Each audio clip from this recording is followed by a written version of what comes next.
안녕하세요. 날마다 기막힌 정말 박정희 목사입니다. 새로운 하루가 시작이 되었습니다.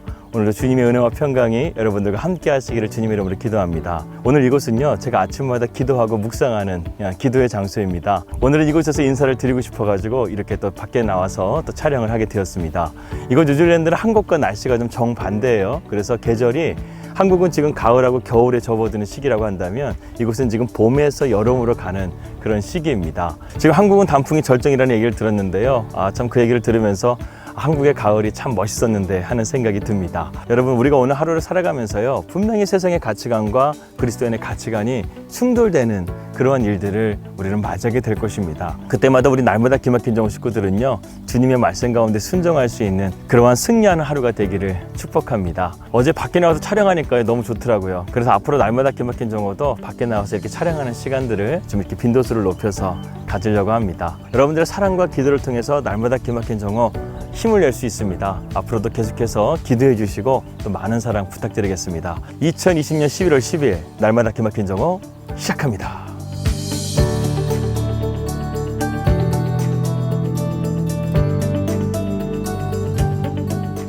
우리는 계속해서 예수님의 산상수훈에 대한 말씀을 나누고 있습니다. 지난 시간까지 우리가 팔복에 대한 말씀을 나누었고, 오늘부터는 그 예수님의 산상수훈에 대한 말씀을 계속해서 이어가도록 하겠습니다. 오늘 본문의 말씀 보게 되면 주님께서는 율법을 폐하러 오신 것이 아니라 율법을 완성하시기 위해서 오셨다는 말씀을 하고 있습니다. 이 율법, 하나님의 의, 이것은 과연 무엇일까요? 중세시대의 카톨릭 신학자였던 토마스 아퀴나스는 하나님의 율법에 대해서 세 가지로 분류했습니다. 바로 도덕법, 의식법, 사회법, 이 세 가지로 분류했는데요. 오늘날 많은 사람들이 이러한 분류법을 따르고 있습니다. 그런데 이 예수님의 산상수훈의 말씀을 가만히 보게 되면 단순하게 도덕법을 강조하는 것처럼 보이기도 합니다. 그러나 예수님의 산상수훈은 단순하게 도덕법만 강조한 것이 아니었습니다. 만약에 율법의 의의가 도덕법으로 국한되었다고 한다면 주님은 도덕적인 의의를 가장 중요하게 생각하는 바리새인들을 향해서 그렇게 신랄하게 비판하지 않았을 것입니다. 오늘 본문을 보게 되면 주님께서 이렇게 말씀하시죠. 너의 의의가 바리새인보다 낫지 아니하면 결단코 천국에 들어갈 수 없다고 이렇게 엄하게 말씀하고 있습니다.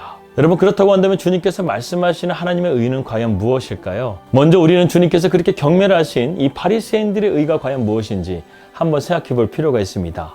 이 바리새인들은 누구일까요? 우리가 바리새인들을 생각하게 되면 아주 나쁜 사람들을 생각하는데요. 꼭 그렇지만은 않습니다. 이 바리새인들은요, 나름 도덕적으로 열심히 있었고 사람들에게 존경받을 만한 사람들이었어요. 그런데 바리새인들이 무엇이 잘못됐는가? 그 문제가 바로 무엇이었냐면 그들의 모든 도덕적인 행위가 바로 주님이 보시기에는 다 위선적이었다는 것입니다.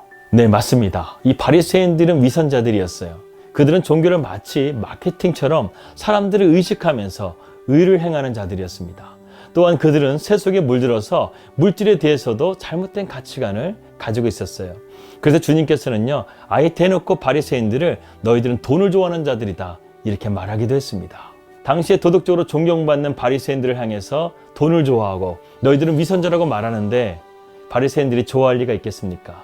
그들은 예수님을 눈의 가시처럼 여기게 되었습니다.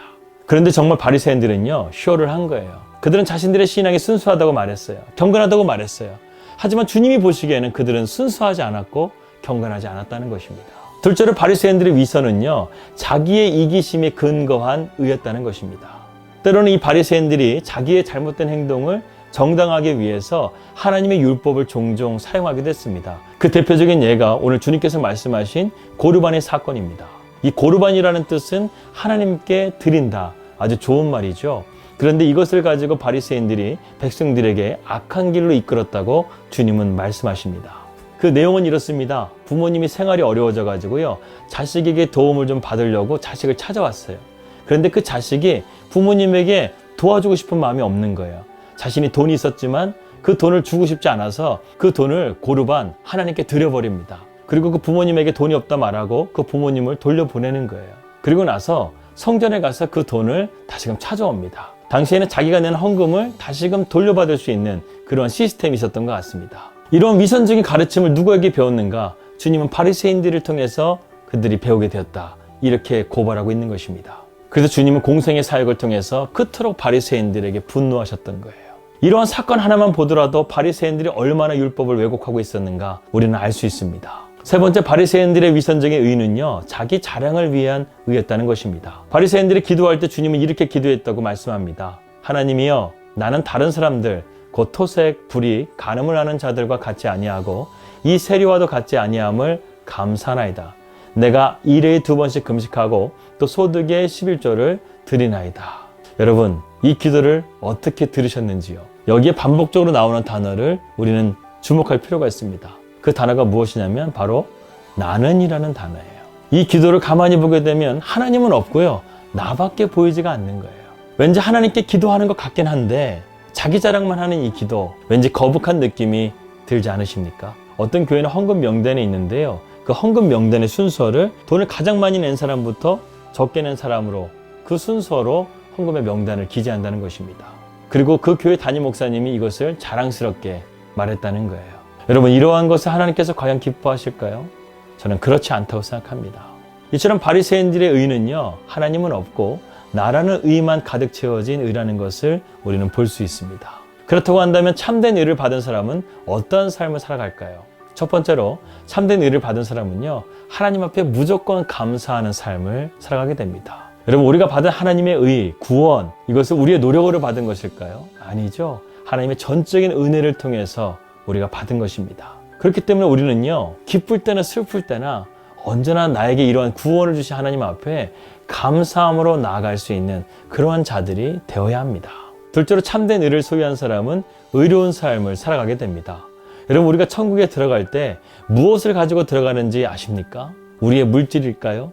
우리의 재물일까요? 우리의 명예일까요? 이런 건 아무것도 가져갈 수 없습니다.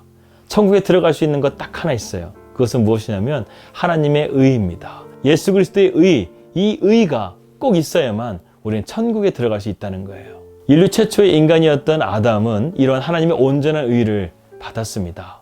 그런데 그가 죄를 지음을 통해서 이러한 하나님의 의가 파괴되어 버렸어요. 그리고 아담의 후손인 우리는 태어날 때부터 이런 의가 없이 태어나게 되었습니다. 그러나 우리가 예수 그리스도를 구주와 주님으로 믿게 되면 이런 하나님의 의를 선물로 받게 됩니다. 이것을 신학적으로 전가된 의라고 말합니다. 그리고 이러한 의는요, 오직 한 분, 예수 그리스도만이 우리에게 주실 수 있으십니다. 이렇게 의롭다움을 받은 자들은 더 이상 세상적인 가치관으로 살아가지 않아요. 기독교의 가치관으로 주님의 말씀대로 살아갑니다. 그렇기 때문에 우리의 생활 속에 변화가 안 일어날 수 없다는 거예요. 만약에 우리가 예수님을 믿고도 우리의 삶이 거룩한 삶으로 나아가지 못한다고 한다면 우리는 하나님의 의를 제대로 받지 못한 거예요. 여러분, 우리가 복음을 접하게 되면요, 차든지 뜨겁든지 확실하게 반응이 일어납니다. 미지근한 중간 지점이 없다는 거예요. 복음은 회색 지대가 없다는 것입니다. 확실하게 흙과 백으로 나눠지는 거예요. 내 삶 가운데 예수님을 인격적으로 모시고 주님과 함께 살아간다고 한다면 주님은 나의 삶을 바꾸실 것입니다. 거룩하게 하실 거예요. 나의 죄된 옛 모습을 정리하게 만드십니다.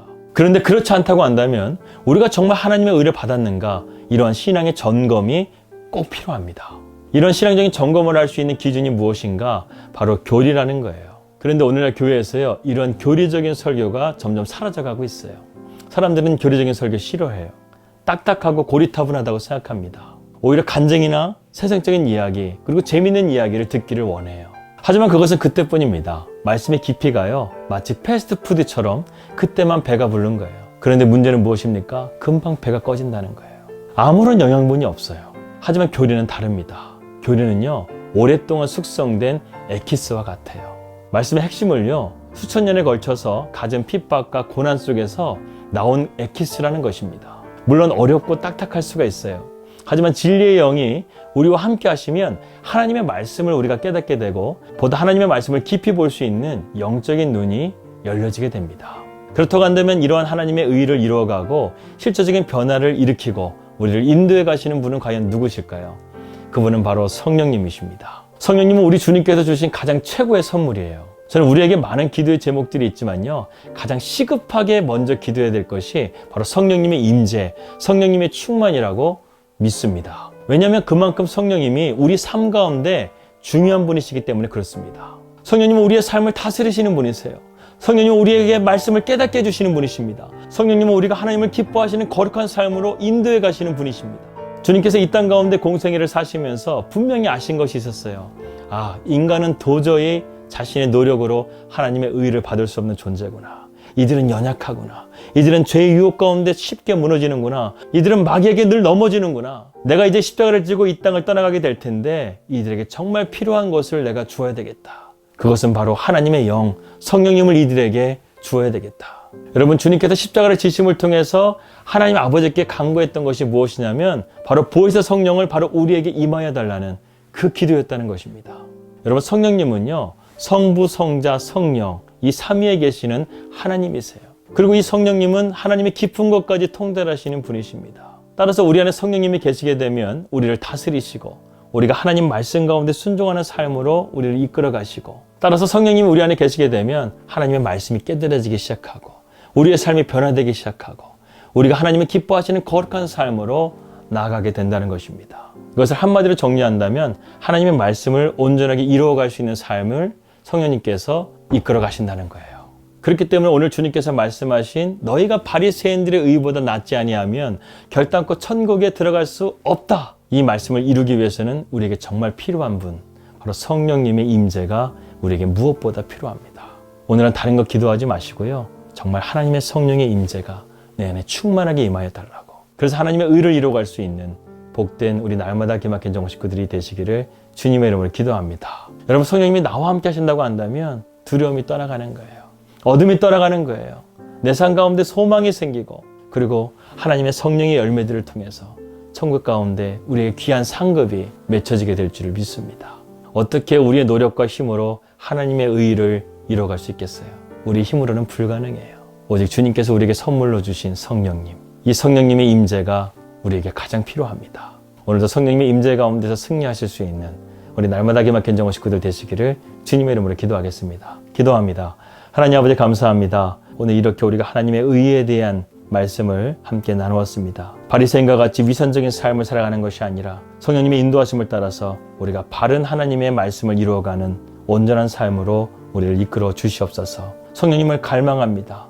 성령의 충만함을 구합니다. 우리에게 지금 가장 시급한 기도는 바로 성령님을 구하는 기도라고 생각합니다. 우리 안에 그런 성령님이 충만하게 임할 수 있는 우리 날마다 기막힌 정오 식구들이 될 수 있도록 인도하여 주시옵소서.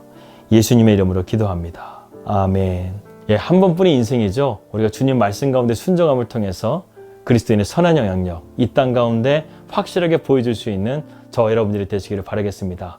성령 충만하십시오. 성령님의 임재 가운데 나아가십시오. 평안한 하루 되시고요. 저는 내일 뵙도록 하겠습니다. 우리 믿음으로 승리합시다. 할렐루야.